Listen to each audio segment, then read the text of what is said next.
Hello friends, नमस्कार दोस्तों। कुछ कमेंट आ रहे थे आप लोगों के इस चैनल पर, फाइनेंशियल एजुकेशन पर लोग दिलचस्पी ले रहे हैं।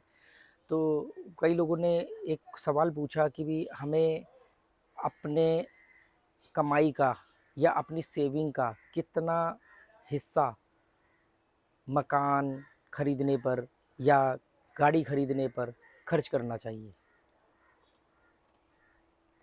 मकान कोई भी हो, गाड़ी कोई भी हो, किसी के लिए वो बाइक हो सकती है, किसी के लिए कार हो सकती है, किसी के लिए वो बड़ा मकान हो सकता है, बंगला हो सकता है, या नॉर्मल फ्लैट हो सकता है, घर हो सकता है।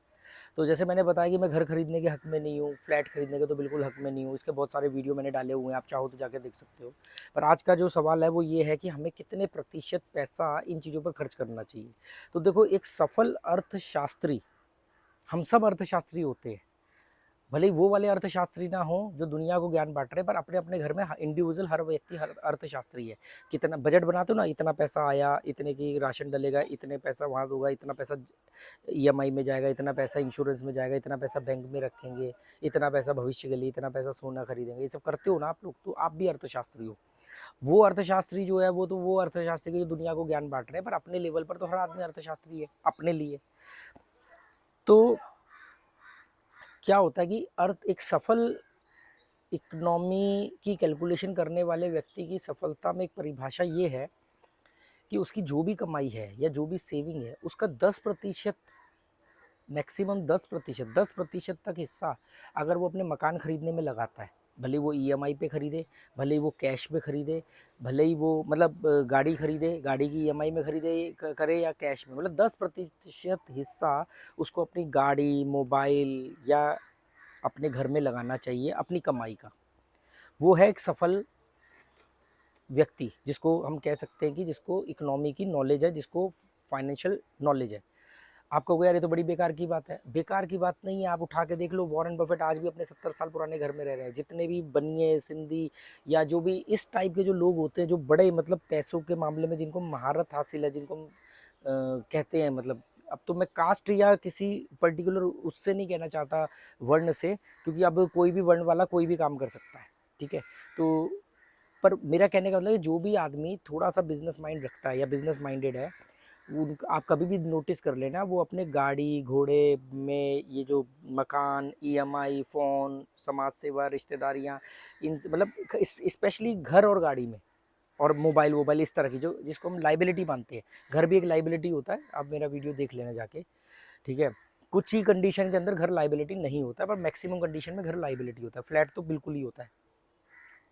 तो वो लोग 10% हिस्सा इसमें लगाते हैं, फिर 90% का क्या करते हैं, 90% अपने मुनाफे का जो हिस्सा होता है वो अपने बिजनेस में लगाते हैं, री इन्वेस्टमेंट करते हैं। चाहे वो अपने बिजनेस में इन्वेस्ट कर दे, चाहे वो इसको इंडिविजुअल तौर पर कहीं पर भी निवेश कर दे जहाँ पर इनका पैसा, इनके लिए पैसा कमाए। मतलब उनकी जो कमाई है, कमाई का मतलब टर्नओवर की बात नहीं कर रहा हूँ, मतलब घर का खर्चा पानी काट कूट के जो भी बचता है उसमें से वो 10% निकालते हैं अपने मकान और ये सब चीज़ों के लिए। 90% जो हिस्सा होता है उसको बिजनेस के डेवलपमेंट में लगाते हैं, या उसको इन्वेस्ट ऐसी जगह करते हैं जहाँ पे उनका वो पैसा उनके लिए पैसा कमाए। इसलिए वो हमेशा सफल रहते हैं, हमेशा उनको फाइनेंशियल फ्रीडम रहती है, उनको किसी बात का डर नहीं रहता है। देखो, आपके पास 50 लाख का मकान है पर जेब खाली है, आप डरोगे। आपके पास 5 करोड़ का बंगला है, आपकी जेब खाली है, पैसे कम है, आप डरते रहोगे, बस बंगला चमकाते रहना लोगों को। पर आपके पास बंगला नहीं है, आप 5 करोड़ रुपए के बंगले को 5 लाख रुपए किराए में ले सकते हो। मैक्सिमम बता रहा हूँ 5 लाख रुपए, क्योंकि 1 करोड़ का की चीज़ आपको 25,000 रुपए किराए पे मिल जाती है, 25 से 30 हज़ार। तो 5 करोड़ का कितना हो गया, 1.5 लाख। तो 5 करोड़ रुपए की कोई भी प्रॉपर्टी अगर आप किराए पे लोगे तो आपको वो 1.5 लाख से 2 लाख के बीच में मिल जाएगी, ठीक है, महीने की। एक आदमी 5 करोड़ का बंगला बना करके लोगों को चमका रहा है, जेब खाली है पर अंदर से डरा फिर रहा है। उसको कहीं, उसको स्विट्जरलैंड घूमने जाना, तो क्या बंगले का एक कमरा बेच के जाएगा? सोचो, मैं एग्जाम्पल दे रहा हूँ किसी भी तरह की फ्रीडम में। और वहीं पर एक आदमी 5 करोड़ रुपए का बंगला नहीं खरीदता है, 5 करोड़ रुपए को इन्वेस्ट करता है, और 5 करोड़ रुपए का बंगला 2 लाख रुपए में किराए पे ले लेता है। और कल को उसकी कमाई बढ़ती है तो अब वो 10 करोड़ वाला बंगला 4 लाख में, 5 लाख में किराए पे ले लेगा। और किसी वजह से कुछ बुरा वक्त आ जाता है तो वो 5 करोड़ वाले कम बंगले की बजाय पे 1 करोड़ वाले मकान में रहने लग जाएगा। और फिर सही टाइम आने पे उसके पास हर लोकेशन फ्रीडम होती है, हर तरह की फ्रीडम होती है। तो घर, ये सब चीज़ें लाइबिलिटी होती है, और जो हम कहते हैं घर की कीमत बढ़ रही है, वो ये वही आदमी बोलेगा कि घर की कीमत भी तो बढ़ रही है बहुत, जिसके लिए टाइम का कोई महत्व नहीं है, जो एक दिन के 1440 मिनट को कुछ भी नहीं समझता है, उसके लिए टाइम कुछ नहीं। कि मेरे 10-20 साल जीवन के ले लो, बस मेरा मकान जो है वो 10 लाख का 50 लाख का बना देना।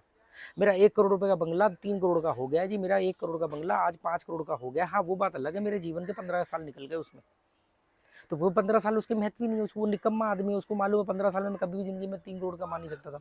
पर जो आदमी टाइम की मेहनत कीमत जानता है, जिस आदमी को मालूम है कि वो तो कहता है यार मैं तो एक फैसले पे भी बहुत कुछ कमा सकता हूँ, उस फैसले के लायक तो बनो, उस फैसले को करने के लायक तो बनो। वो कहता है ना मैं तो लायक बन नहीं सकता, इसलिए मेरे को टाइम की तो कोई टेंशन है नहीं, तो वो जिंदा लाशी है, वो जिंदा लाशी है। तो ऐसे लोगों को आप एग्जाम्पल मत बनाओ अपना।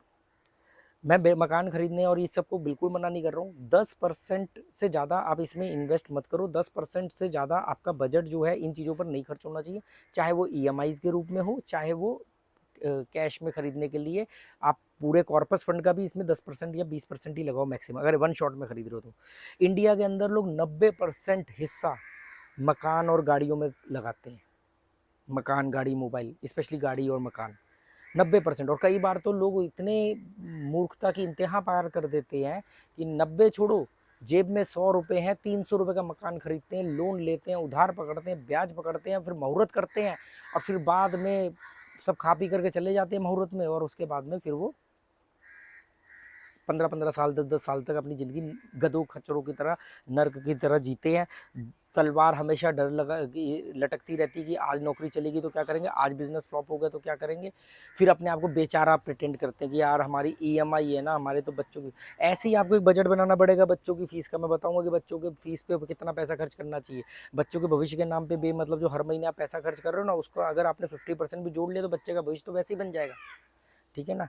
तो उम्मीद करता हूँ दोस्तों ये बात आपको समझ में आएगी। इंडिया के अंदर, इंडिया मतलब 600 साल 800 साल गुलाम रहा, तो उस चक्कर में, और उससे पहले भी जब वो गुलाम नहीं था तो उससे पहले भी गुलामों वाली ही ज़िंदगी जी रहे थे।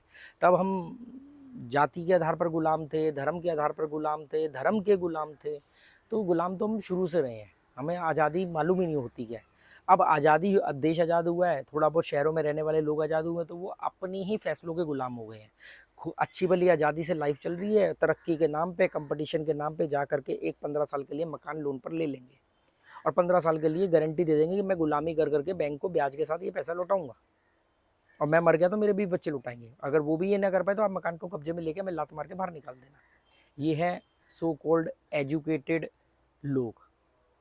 स्कूल में भेज रहे बच्चों को, पता नहीं कौन सी किताब में पढ़ा है कि स्कूल में जाने से बच्चा बुद्धिजीवी बनेगा।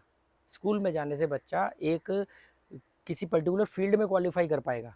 टॉपर, स्कूल के टॉपर ज़िंदगी में टॉपर बने ऐसा ज़रूरी नहीं होता है। मैं तो 9th पास हूँ, मैं तो 9th पास हूँ, और अपने छोटे से इस बंगले के बाहर खड़ा हूँ जिसका किराया मैं 12,000 रुपया देता हूँ। मेरे लिए किसी बंगले से कम नहीं। बंगले की डेफिनेशन क्या होती है, जिसके बाहर गार्डन हो, तो ये रहा ओरिजिनल गार्डन, रियल गार्डन है, बनाया हुआ नहीं। ये नदी है छोटी सी, ये मेरे देखो, ये सब ये ऑर्गेनिक है, ये उगाए गए नहीं है, ये हिस्सा है, नदी का किनारा है, बाहर मेन रिवर है। ये 1 BHK का घर है। ऐसे ही तो होता है ना बंगला। यहाँ पर बैठ करके हम चाय वगैरह पीते हैं, जो आप मेरे वीडियो देखते हो चाय पे चर्चा के, ठीक है। बाहर बड़ी रिवर है, और कहाँ हूँ मैं, गोवा में।